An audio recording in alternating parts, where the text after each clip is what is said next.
I am Rikki, known as Rivka actually, Atias Roussos. And I was born in Sarajevo, Yugoslavia, July 20th, 1927. Tell us something about your childhood, your environment. I was brought up in a more or less Orthodox family. My father was carpenter. He was working for he was making cars for a railroad station, and that was actually a government job.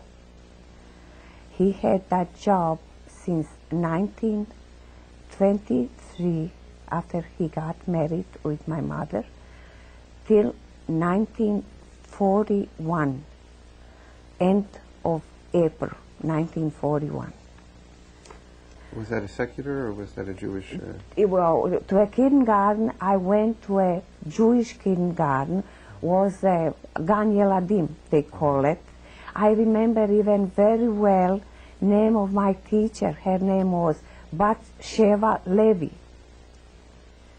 And I was 6 years old when I went to kindergarten, because in those days you went to school after you completed 7 years. After you were 7 years old, you went to school. And afterwards I went to a public school. You see, in Sarajevo, we had 2, 3 religions, where Serbians with our Greek Orthodox, after were Catholic, that they associate with the Catholic Church.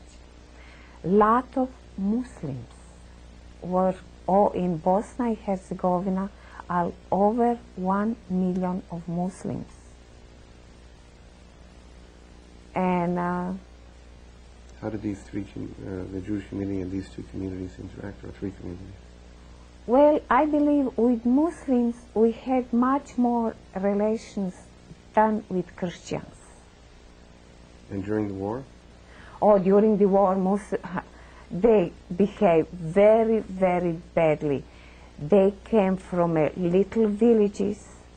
They took all from Jews. They waited when Germans came and took us out of the houses, and they went in, and they took and they robbed. They destroyed a big temple, and those things, actually, Germans didn't do it. Local population.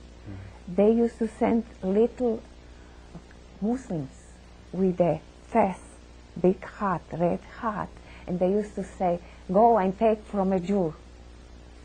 You said they sent. Who is?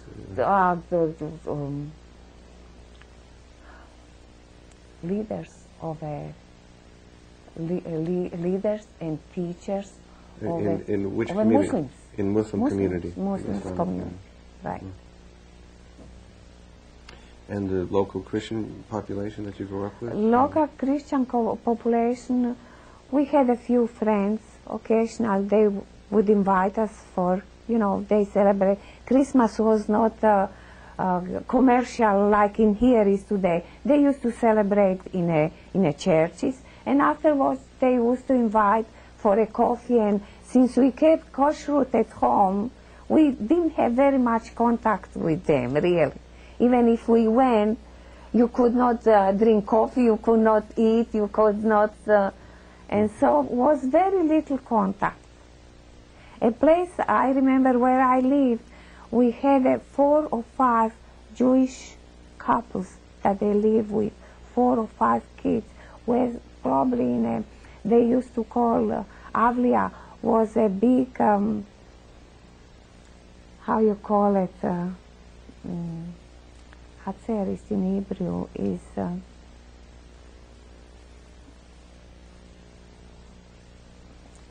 a place that we all go out, playground.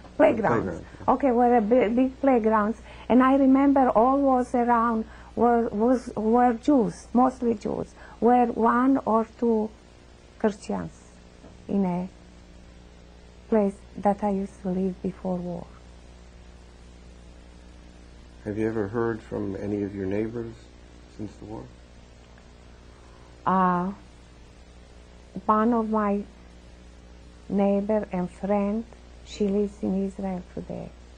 Jewish friends? Jewish, Yeah. right. And non-Jewish? No, I never heard it, no. And after we came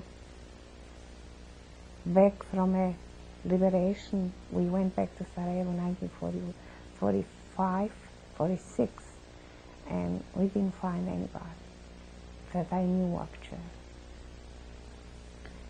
Describe the conditions as war approached and... Okay, 1941, Germans came to Yugoslavia. I said I was going to start to tell you that I am not a writer, I am not a public speaker, you know, and I'm not historian. That's all what I remember, and I don't know if your feelings and what you remember. Okay. Germans occupied Yugoslavia, I believe it was the second week of April, which was April 15, 1941. Week before that were a big demonstrations in Sarajevo, I remember. My brother, older brother, Daniel, I showed you picture before, he was 17 at that time. He was, in his heart, on one side he was a Jew, but on the other side, you know, he got caught with the Yugoslavs, you know, and was very enthusiastic for a Yugoslav army, that they're going to defeat Hitler, that they're going to defeat Germans. And for almost whole week, they had a big demonstrations in Sarajevo. They took a lot of kids and older people, and they marched, okay, against Germans. They talk that they're going to defeat. And I remember that time, my mom didn't feel well, and she was sick in bed. And he used to come and cry. He used to tell her, "Mother, you have to come out and see how people is going to defend Yugoslavia." And after a week, probably, Germans attacked Yugoslavia, and Yugoslavia gave up, I believe, in a week. All was done in a week. Did your brother fight? Not actually, no, he didn't. No. He was 17 years old. They took just 18 years old. No, he didn't fight. No. What about your father? Okay, my father was working on his job. Like I told you, he was making cars for a railroad station. And soon as Germans, they came to Sarajevo, he had a few friends, not close friends, that he worked daily with them. One was Muslim, I remember, and he came to him week after Germans occupied Sarajevo and told him, "Isaac," that was my father. He told him, "Isaac, I want to tell you something. If you change your religion, you become Muslim or even Christian, you can keep your job. If not, I am not sure that you're going to stay on your job." My father looked at him and he said, afterwards, that's what he told us when he lost his job. And he told him, "I'm sorry, but I was born Jew and I'm going to die Jew regardless what's going to be." And probably after a couple of weeks that conversation took place,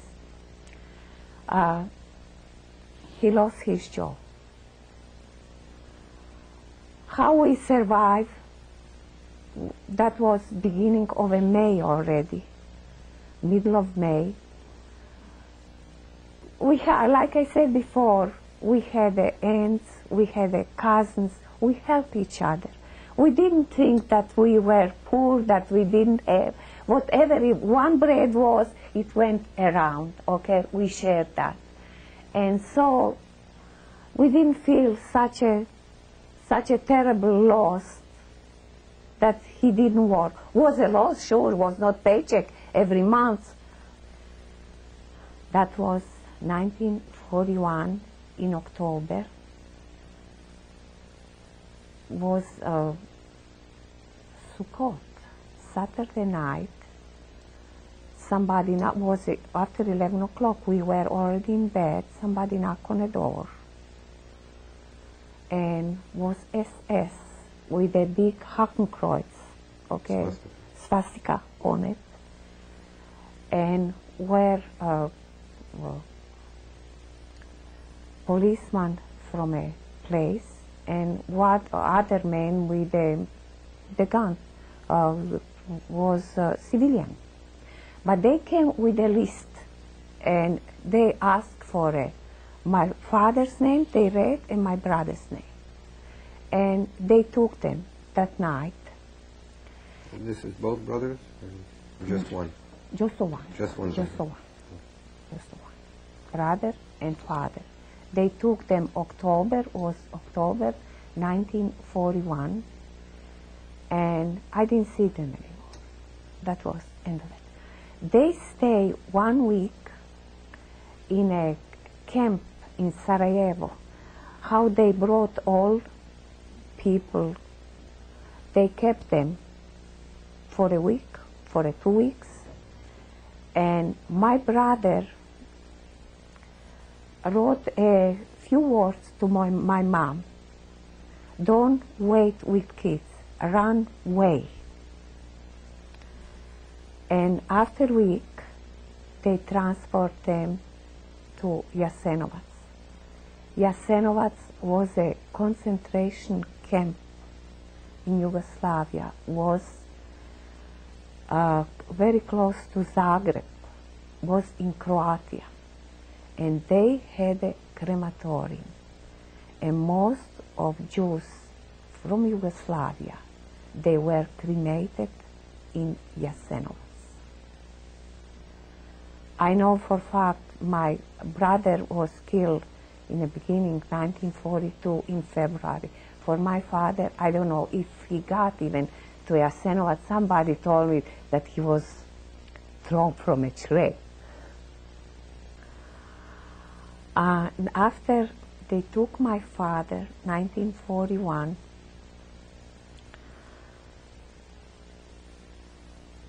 we went to live with my aunt. She had a bigger house. My uncle, he was working for a company that was making a fair. And was actually Jew that he had a factory. And place that she lived, they live upstairs, and downstairs were offices. And when and she had next to her, she had a Muslim neighbors that at the time they were good to her. Night that they took my father and my brother, they came with a list to take my uncle.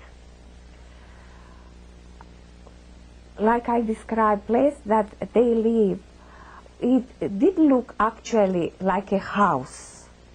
Front was first floor were offices, and where in old houses you have big doors that you locked, not just the locks, were bars that you put bars on. Was a steel door, and Germans, they came and they knocked on a door, and they didn't answer. But neighbor that was next to them, he had a house next to them. He was an officer. He was a Muslim. He was an officer in a Quisling army, whatever. And he went out that night, and he asked Germans and he asked police what they wanted, and they said that they came after Musafia. Musafia Raphael was my uncle. And he told them, I am officer, and in here I don't know anybody by that name, and don't break doors. You can go and come tomorrow. And they left. That night they left. And so he said, my aunt with 2 children, my grandmother, she lived with them, and my uncle. After that, he had an officer, had a stable with the horses, okay? And he would hide my uncle every day, okay? Till they could arrange and send him to a different place, which name was Mostar. Okay, my uncle had a little bit money too, okay? And all used to take money, you know. And he gave him, and they helped him to move from that place, move to Mostar. He went to Mostar, is a place in Herzegovina. And he went up there, and he worked again for the same company. In Mostar were Italians, no Germans. After that was November, December probably, in January he sent for my aunt and 2 kids, okay?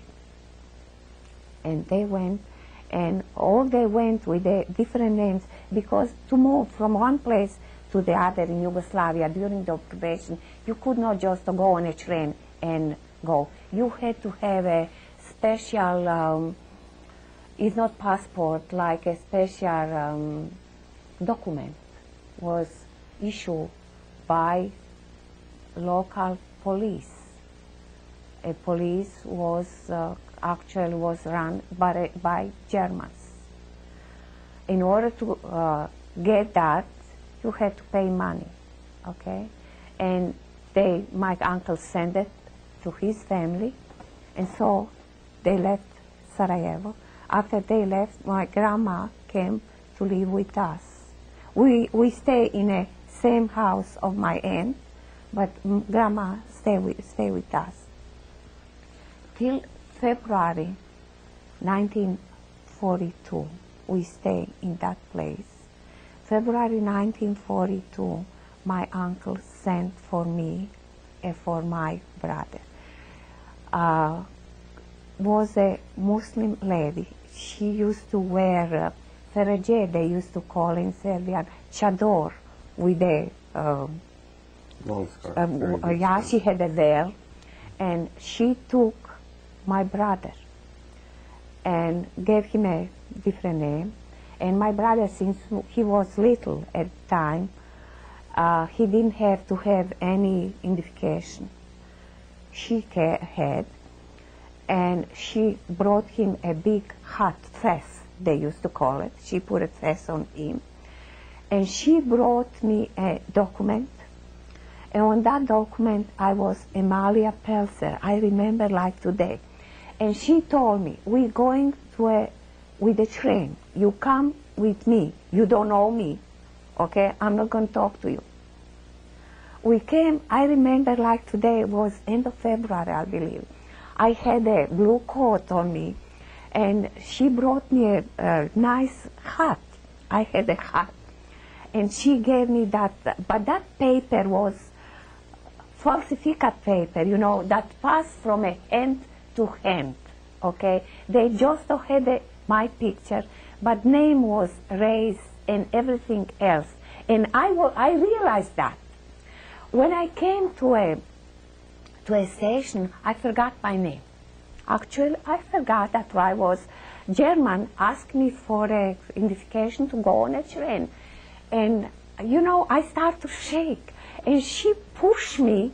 She said, Amalia, move from here. Exactly like that. And I woke up. And he asked me name, and I told him, Amalia Perzer. He said, okay, go on a train. A train was like a cuddle, you know. Even we paid for a train was like a cuddle. Okay, ride was probably 2 hours, I believe, from Sarajevo to Mostar. I don't remember, was many stations, you know. That was not express, not a, but before train stop on a station, I remember she told me, I don't want to go to a station because are going to be carabinieris. Carabinieris were police, Italian police. She said, they know me, they know I smuggle children, and I don't want them, and I don't want to see your identification either. And before train was moving, and she said, jump. And I did, at the time, now I would probably twice think if I would jump or not. But at the time, I was 14 years old. I didn't care, 14 and a half years old. I didn't care. I didn't think I'm going to break my legs, my hands. It was not important for me, you know. Jump, I jumped. And she took my brother on his hand, and she jumped too.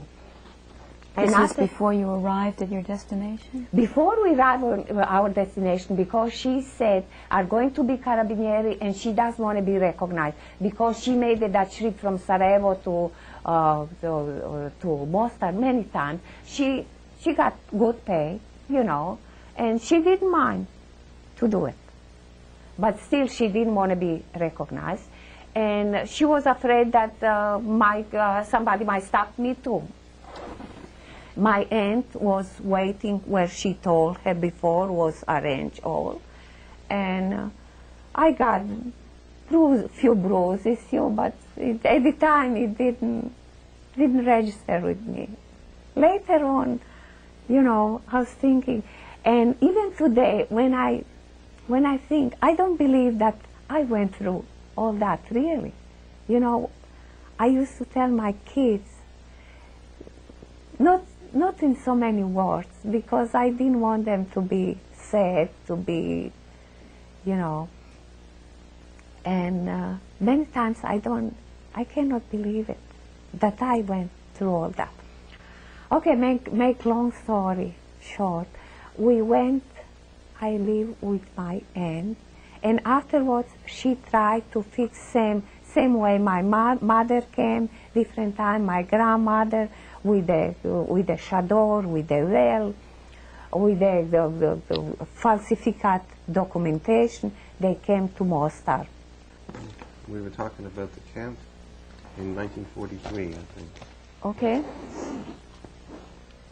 Like I said before, 1943 was capitulation of Italy, and a couple days before, partisans, they liberate that camp.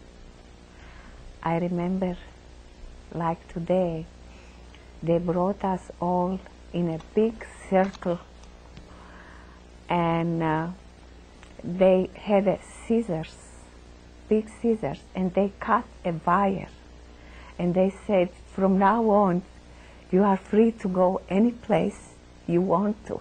You can come with us, help us.